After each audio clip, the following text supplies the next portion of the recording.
Hey folks, Corey here with Buckwild Bees. Making another video. I was going to have another one put on, but well, now we got bees bouncing on the camera. But I was out at my Buckfest bee yard and my camera decided to make 10-minute long videos out of a 25-minute long whole video, and I didn't want to put it in parts, so we're going to make a new one. I didn't feel like posting all those videos, and I don't have a video editor, and I'm not messing with YouTube. But I want to show you my strongest top bar hive right now. And let's just say I'm really surprised how far back they are and how big they are. Check this out. I opened this bar thinking they would never be back here, and they're festooning. Make a cone. Look at this. 1, 2, 3, 4, 5, 6, 7, 8, 9, 10, 11, 12, 13, 14, 15 out of 30 bars. Half of this is already full. Guess who's getting split? Alright, let's hope they're going to be friendly. And I'll try to get in here, show everybody what's going on here. Let's see if I can put you guys right here, so you guys can see what I'm doing. Get the camera right nice like that. Hopefully the girls are friendly and I don't have to throw on a suit. Get my knife.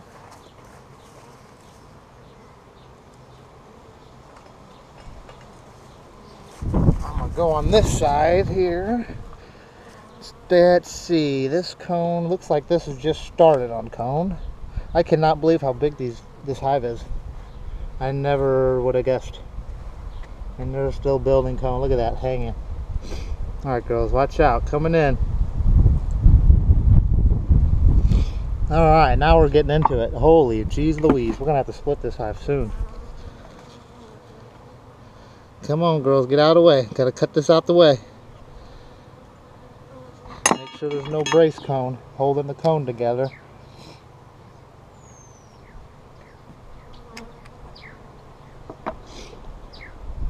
Oh no, they're doing just like they did last year, and they're making it easy for me. Ta-da! I'm guessing that's all honey. Or not kawaii, I don't know, maybe not. Nope, that is honey on one side. Okay, it's uncapped honey on this frame. Okay.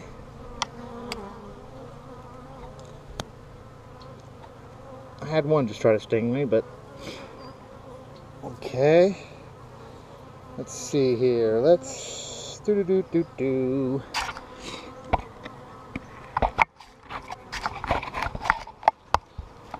How's that? Maybe you guys can see everything here.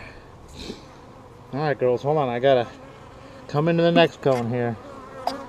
I'm glad I got into you girls today. I wasn't going to, but I didn't think you girls were this big. I didn't know they were this full. But we might be splitting them. I don't know what box I'm gonna put them in, but I have an idea. Ow! I just had one tag me. It probably doesn't help it when I was out in the other bee yard, they were stinging me. So I got the smell of that on me already. So these girls are just, you know, taking advantage of that. Just cutting around a cone right now. Trying to get this out without destroying everything and squishing any bees.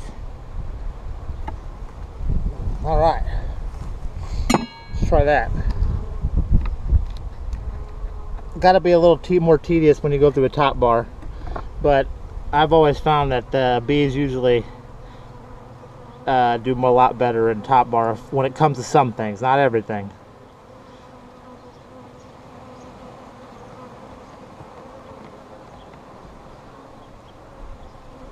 Come on now, there it is. Oh my goodness. Oh my goodness.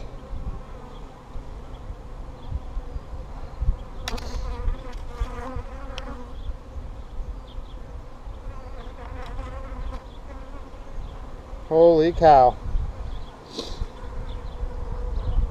They are just chock-a-block full of stuff. Not to brood yet though, just still in honey. Which is good, because that's going to be probably going with the queen, at least some of it, to when I do the split. I don't know if I'm going to do it today or not. I need to have at least a whole day because I got to lock them up. I usually take my queens and move them to a box with some bees and honey and pollen and everything like that. Everything she needs, brood, you know. And then I lock her up, especially since she's just going to the other side of the house, or the other side of the bee yard. Then I want to lock her up for a couple hours, or sometimes even a day, so the bees that are with her orientate to that hive that she's in, and they don't fly back to the original hive. And the way you can do that, like I said, is to lock them up. And when you lock them up like that, they reset. They reset after so long. So the longer you let them sit locked up with the queen, the less bees you'll have fly back to the original colony. You're still going to lose some, but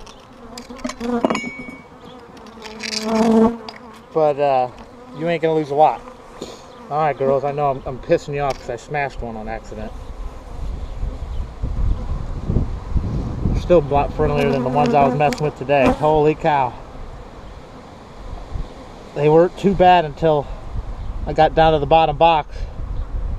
And then I found the queen and they didn't like that. They were letting me know.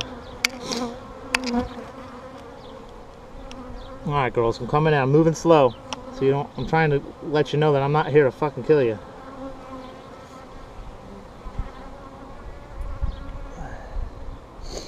It looks like we're just now getting into the brood. Maybe. Just barely. It just started. There's still a lot of honey on this frame. A lot of nectar, pollen, that kind of thing.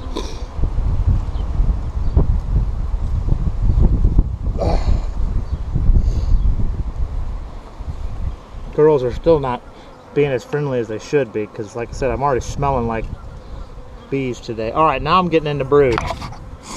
That's all full of brood. Now, if that's all brood from there on, then I'm going to do a split, okay? Now, I'm not going to do the split now, because I'm going to be able to have a whole day to do it. But what I'll do is, when I split this, hopefully tomorrow, I think, is the next day of good weather, I'll videotape how I do my top bar splits. But to give you a heads up, kind of what I'm going to do is I will take half of this, basically, or a quarter of it, or whatever I feel like she'll need to survive. But I'll probably just split this in half. And then I'll let the other ones raise all the queens. And then if they raise too many queen cells, then I'll take those queen cells and put them in other splits, you know what I mean? These bees ain't too mean. I mean, I still have some bouncing off me, but like I said, that's kind of to be expected. Like I said, I was out in the other bee yard today, and I've been stung all over the damn place. So I smell like, you know, the lemongrass smell or whatever the scent is. But yeah, I'm gonna go ahead. Like I said, we'll do a split. Hopefully tomorrow I'll get the video out of me splitting this if the weather's good. As long as it's not raining and it's cold. If it's not raining and cold, even if it's cloudy, they'll be a little pissy, but I'll do it. But what we'll do is we'll take these, okay, and I'll move them to... So that box has got bees. That box has got bees. This one needs repairs. That one needs repairs. One of those over there, maybe. Those are clean. Or that one over there, maybe. There's a couple options. I got a couple top bars open. So we'll just basically set a bar, top bar here. Just whoosh, switch them all over. Lock these up with the queen right here, right? And I'm going to leave them locked up for a long time, because they're right next to the original hive, right? So I want to make sure all them bees that stay with her don't go back. So in order to do that, I'll lock her up.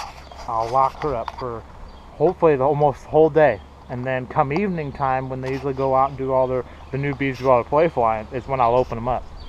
So they'll be out here reorientating with all the other bees anyway. So you'll lose a few to the hive, go back to it. But as long as I have enough brood and enough to keep them good and it doesn't get cold, I should have no major issues. Because even if all the bees, or most of the bees fly back, I shouldn't say all of them, fly back to the original hive, even when the queen is over here, then all I have to do is just